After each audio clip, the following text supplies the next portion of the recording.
झारखंड में हो रही लगातार बारिश के कारण तेनुघाट डैम के 2 रेडियल गेट खोल दिए गए हैं।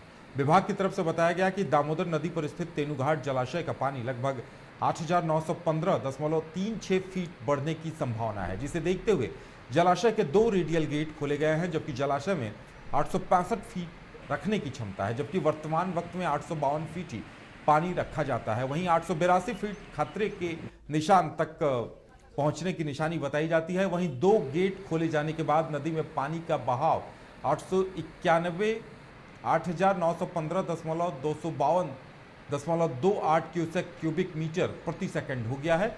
वहीं नदी नहीं जाने की हिदायत लोगों को दी गई है। अपने जानवरों समेत कोई भी व्यक्ति नदी में ना जाए जिससे कोई नुकसान हो, ऐसी सूचना दी गई है। वहीं सिंचाई विभाग के कार्यपालक अभियंता रंजीत कुजूर ने बताया कि लगातार हो रही बारिश और डैम के पिछले भाग से अधिक पानी आने के कारण सुरक्षा को देखते हुए 2 गेट खोले गए हैं। जरूरत पड़ने पर और भी गेट खोले जाएंगे।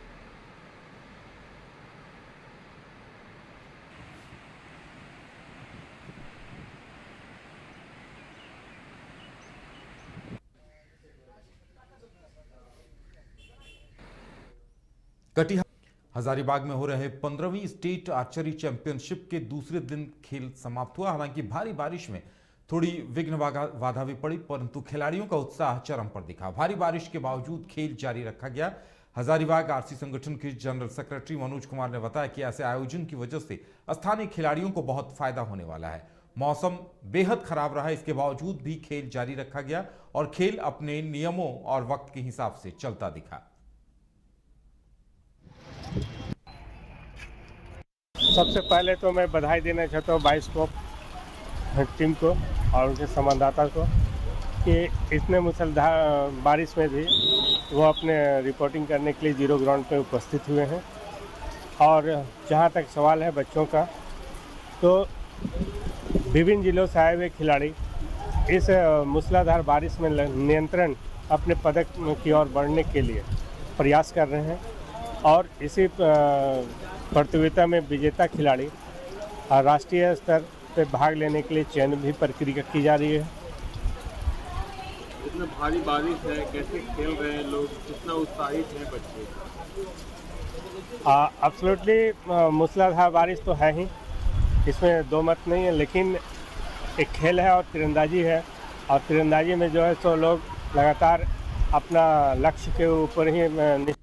झारखंड समेत देश विदेश में प्रख्यात बेतला नेशनल पार्क 3 महीनों के बाद पर्यटकों के भ्रमण के लिए खोल दिया गया है। बताते चलें कि हर वर्ष 3 महीने के लिए बेतला नेशनल पार्क के अंदर रहने वाले जानवरों को लेकर पर्यटकों के लिए इसे बंद किया जाता है।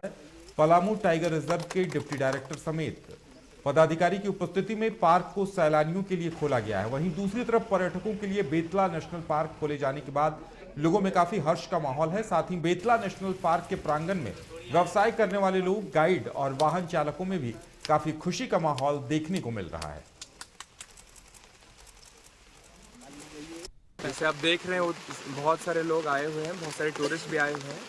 हमारे सारे वन विभाग के कर्मी और इधर के जितने टूर ऑपरेटर्स हैं और जितने इधर मीडिया बंधु हैं, सारों ने बहुत सपोर्ट किया है। 3 महीने में 3 महीना जो NTCA के आदेश के अनुसार बंद होता है, उसमें जंगल को रिवाइव होने के लिए एक समय दिया जाता है, इसमें ब्रीडिंग का समय रहता है।